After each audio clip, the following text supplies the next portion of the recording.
खुलुमबाय नोंथांमोनखौ बयखौ बरायबाय दिनै 15 अक्ट'बर 2023 बाराय जेबो रबिबार फैदो दिननि खौरांफोरखौ बेखेवनोसै। आसामनि बरपेटा डिस्ट्रिक्टनि सिङाव थानाय गांधीनगराव सासे सुबुङा गावनि असे बिसि आरो असे फिसाजोखौ रुवाजों देथारनानै बुथारदों। नखराव नांलाय खमलाय जानायावनो दायनिगिरिया बे जाथायखौ खालामदों। बुथारग्रा दायनिगिरिनि मुङा जाबाय ऋषभ दास। उनाव जाथायसालियाव पुलिसा फैनानै दायनिगिरिखौ एरेस्ट खालामनानै बुथारजानाय बिसि आरो फिसाजोखौ पस्टमर्टेमनि थाखाय बरपेटा मेडिकेल कलेज एन्ड हस्पिटालाव लांनाय जादों। नाथाय दायनिगिरिया बे जाथायखौ मानो खालामखो बिनि गुबै जाहोना दासिमाव सोराङाव फैयाखै। दरं डिस्ट्रिक्टनि सिङाव थानाय मंगलदै टाउननि करिमचक वार्ड नम्बर 6 आव गावसानि नखरावनो सानै बिमा आरो फिसाज्लाखौ थैना थानायाव बोखांनो हादों। फिसाज्लाखौ देवलें लाना थानायाव बोखांनो हादों आरो बिमाखौ बिसनायाव गोलैना थानायाव बोखांनो हादों। थैनाय बिमा आरो फिसाज्लानि मुङा जाबाय दुर्गेश्वरी देवी आरो बिराज शर्मा।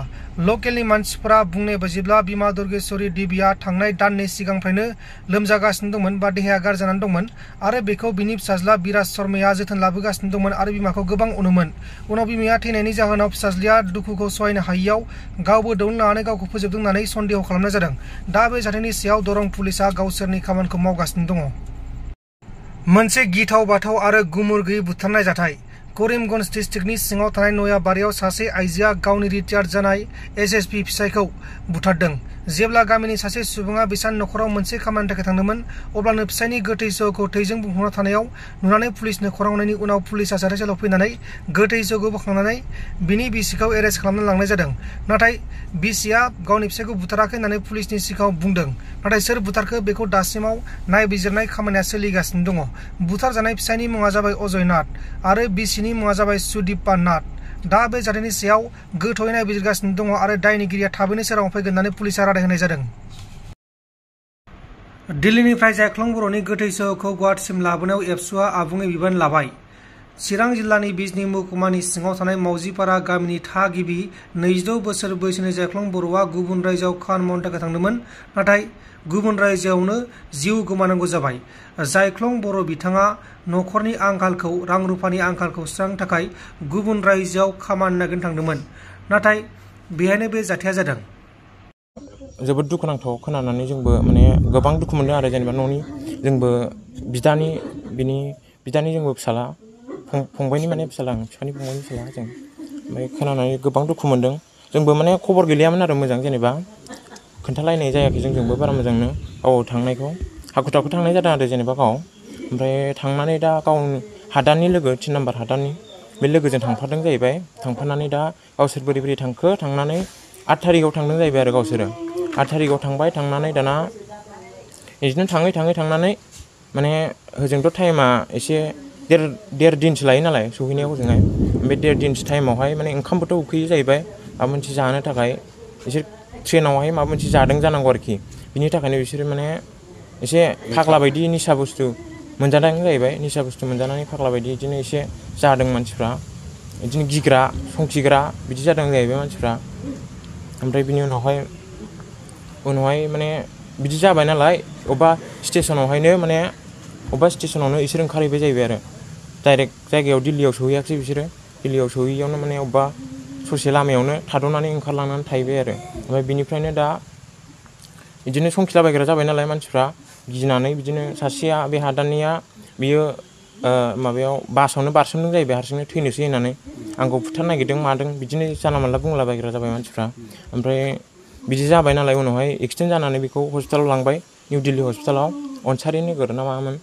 ओमफ्राय बेयाव लांनानै दा बिदि लांबाय नालाय लांनानै गाव बै माने हुस मोननानै बै मानसिया हादाननिया हुस मोननानै बियो बिजिनाव फन हरनो रोंदों जाहैबाय। ओमफ्राय बे बिजिया फन हरनानै मोजां कन्टेक्ट लालायनानै रायज्लायनानै गावसिनि बिहावा हजोंहाय दंहैखायो नालाय दिल्लीयाव ओमफ्राय बियो फैनानै खबर लाफैदोंमोन जाहैबाय आरो ओमफ्राय बे खबर लाफैनायावहाय मानसिखौबो लोगो मोनबाय आरोखि ज'नो लोगो मोनजोब्बाय हस्पिटालाव। ओमफ्राय लोगो मोननानै हस्पिटालाव लोगो मोननानै आरो ओमफ्राय दाना बिदिनो ओंखाम जाखांबाय माखांबाय बिदिनो 9थासो टाइम जाबायमोन आरो मोनानि।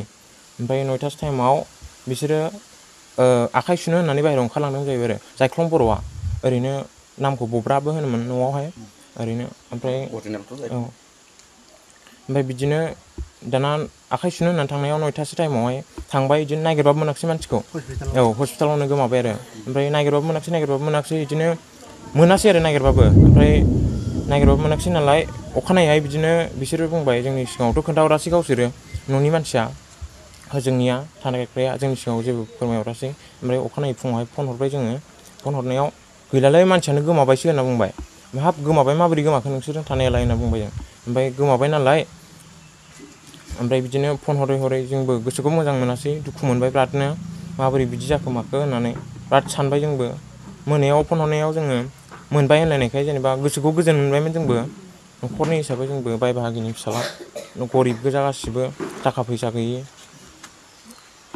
मोननाया मा अबस्थायाव मोनो मोननाया दा गावखौ गोथै सहआवसो मोननाय जादों आरो जेनेबा औ हस्पिटालावनो बारजुमनाय बायदि जादों जाहैबाय आरो मोनानि 11टासोआवनो बारजुमदों होनना बुंदों आरो सिकिउरिटि गार्डआ नुदों जाहैबाय आरो ओमफ्राय बेखौ पुलिसफ्रा लांनानै पस्टमर्टम खालामनो थाखाय माबादों जाहैबाय आरो ओमफ्राय उनावहाय 10टासो 11टासो जायख्लंजों बिमाया रायज्लायनो मोन्दोंनो मोनायाव बिदिनो 7टासो 8टासो टाइमाव रायज्लायनो मोन्दों जाहैबाय आरो बेसो मिथिसिगोन आयंआसो औ मोजाङानो एसे मोजां रायज्लायदोंमोन जायो आरो होमबाबो आला गलामोन आरोखि मानसिया माने रायज्लायनो मोन्दोंबाबो एसे आला गला उल्थां फाल्थां खोथाखौ बुङोमोन जाहैबाय आरो दा लाबोनायनि बेब'स्थाया ओरैनो जोङो रायज्लायदोंमोन एबसुजोंबो ओमफ्राय एबसुआबो एसे मदद होदों जेनेबा गोबां मददानो होदों दा जों जोंनिफ्राय दिल्लीनिफ्राय गुवाहाटिसिम लाबोनायखौ एबसुआनो बानगोन होनना बुंदोंमोन आरो फ्लाइटजों लाबोगोन होनना बुंदोंमोन ओमफ्राय बिनि उनावहाय नोंसोर न'निफ्राय जेनेबा गुवाहाटिनिफ्राय न'सिम लाबोनायखौ नोंसोर मेनेज खालामदो होनना बुंदोंमोन आरो बे जागोन दे जेबो नङा जों एसेबाबो दाहार दुहार लानाबाबो मेनेज खालामसै बाय बागि एसे एनै खांलायनानै होनना बुंदोंमोन आरो ओमफ्राय हायो बायदिबा होननानै ओमफ्राय दा थाखा फैसाबो गैया न'खराव दा खर्म खुंनोबो बुहुद झामेला जानानै दङ थाखा फैसा गैया नालाय न'खरावनो बिदिनि थाखायनो उफाय गैया माथो खालामनो नोंथांमोन दिनैनि खौरांफोरा बेखिनिल'मोन बेखिनिसिम नायनायनि थाखाय नोंथांमोननिसिम रोजा रोजा साबायखर गोजोन्थों एसेनोसै जय बर' हारिनि